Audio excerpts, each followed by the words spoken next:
Have you ever wondered how temple and family history work really ties into the plan of salvation?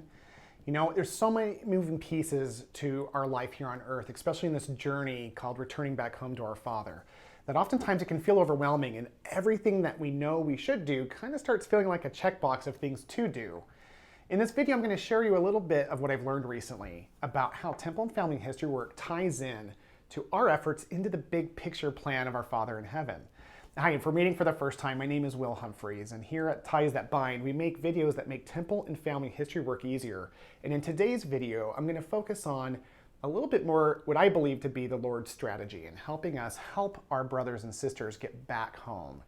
And so, you know, when we look at the Lord's initial intention to help all of his children come back home, we still have to look at the numbers of it all. There's 108 billion people have ever lived on the earth, and only 16.5 million members are currently in the church, right? Like they have that gospel and have had a chance to accept it.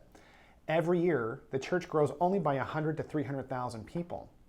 So it makes you wonder, how are we ever going to get all of the Lord's children a chance to be able to accept or reject the gospel? And so it comes down to the temple, really. Every year, the church performs millions of temple ordinances. And so that helps us see what it is that we're doing here when we do family history work and temple work on helping the Lord's children end up having a chance to come back home. I like to think of it like an iceberg, right? The veil is the surface of the water, and on the top end is missionary work, and it's important. We need that missionary work. But it occurred to me that one of the valuable components of missionary work is that we are able to access, through more members on this earth, we can create more temples. And through temples, we can address the greater work here that is seen below the surface, and for us, beyond the veil. So, as we go forward, we recognize the truth of this statement that the greatest responsibility in the world that God laid upon us is to seek out our dead. And you can see why now as we look at the number of people that have gone on before us who haven't had the chance to accept or reject the gospel.